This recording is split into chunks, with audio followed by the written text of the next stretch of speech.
Starlight Lanes in Bernalillo is the site for our title matches here today. On Martin Luther King Day, a Monday event. Top seed Nate Duran struggling here early on as he misses the head pin left again. Tylor MacPhee's won 2 matches and is in the driver's seat in the title match. Meanwhile, Danny Cobine and Cortez Schenck are having a good one over here, all tied up.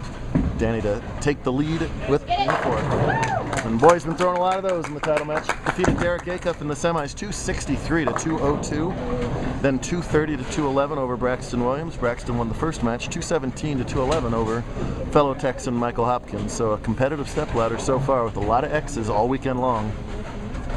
We've had some pretty brutal lane conditions in New Mexico, Texas this season. This weekend by far the softest of them. First plus cuts of the season. Some of our talented top-level scratch bowlers taking advantage for some big numbers. Danny qualified second at plus 246 to extend to 19 pins with a strike here in the 5th. Get there. You betcha. Wow. Danny didn't bowl yesterday because he's having some knee problems. He felt like he could only handle 1 out of 2 tournaments this weekend. I think he made the right choice bowling today, and you still see him grabbing at that left side. It's obviously causing him some discomfort, but fighting through it. Manning up. That's what you got to do. Ooh, and Tez unable to answer there. He'll find himself trailing in this match halfway through. Trails by 22, even if he does convert this tricky little 3-6-10. When you've been striking as much as Cortez has, you really haven't shot at many cluster spares all weekend long, so this could add to the difficulty factor. He's going to go hard and straight at it. Ooh.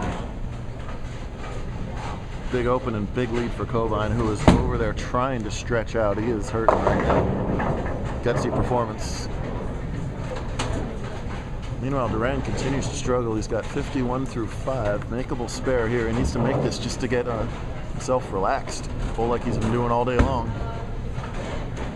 Tez tries to recover, but gets that ball in a little bit. Sails through the break point. That's going to be a flat 10 almost every time. There we go, Nate. Nice job at the 4-pin spare in the 6th form. He trails by 21 on the scoreboard and is giving an additional 5, so only trails by 26. That's easily make-upable. Just like the word I just made up, make-upable. No problem at the 10. It's tough to sit here and talk into this little box. Run out of words. Yeah. Uh-oh, Brooklyn again. Well, good break getting the 5 out. Got to deal with that corner pin. Hey, thanks to the whole crew here at Starlight for hosting us. Silky smooth weekend.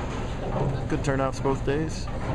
Love to see more of you high school bowlers if you're watching this in Bowl, New Mexico High School. I know there's hundreds of you. Our setup and handicap is tailor-made for the bowl. The Mayfield kids took home an awful lot of hardware this weekend. You guys can do it too. Come on out here. One proud assistant coach. Absolutely. Huge shot for Cobine to extend to 5 in a row. Way wide and way back. My goodness. That ball right at the laydown and the break point, all that power brings it right back there. That's a huge 5-bagger. You don't want to give Tez any chance to come back in this match because he's rolling so well. He's capable of doing it. He can still strike out for 235, but Cobine already in the 230, so if he can stay clean and hold the count, he's going to take home this title. Only 2 titles in his career. You'd think he'd have more. One of those bowlers like, oh, I thought he had more titles than that. Uh-oh. Oh, it holds.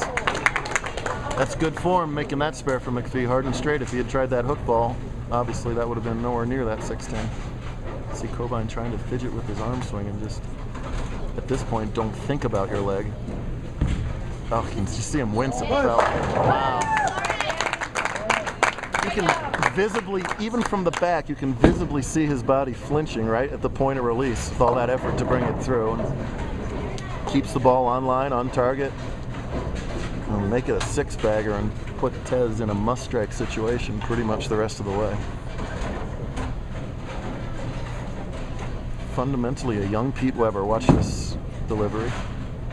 There you go. That was pure, yes. Pete Weber, in my opinion, the most physically talented bowler by a mile ever to throw a bowling ball, and he has the same physical characteristics as him, so that's about the highest compliment I could pay you. Sky's the limit for Tez. Already second in under 15 gold last year. second in all conference points this season behind Jacob Buttriff, who's been destroying the tour. But Tez has stayed within shouting distance and is going to pick up an awful lot of points on Jacob this weekend. Has to strike to stay alive in this match, though. There we go. Speaking of, Nate needs to get it together right here. Oh, just can't get those corner pins to carry out in this game. That's his 6th 9 count of this match.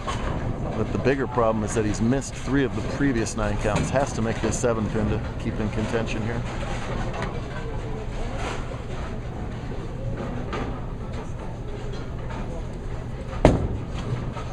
There we go. Cobine can lock it up here. If he strikes here, he can start to open and not be hurt. Well, really pulled up. Pulled up on that, but was able to ride that juicy middle part of the lane to the pocket at least. He'll take a 9 pin. This is pretty impressive. Very. Oh, man. Between the semifinals and the finals, Nate must have punched an old lady in the face, because he is getting all the bad karma in the world here. 9, 9, 9, 9, 9. Not fair.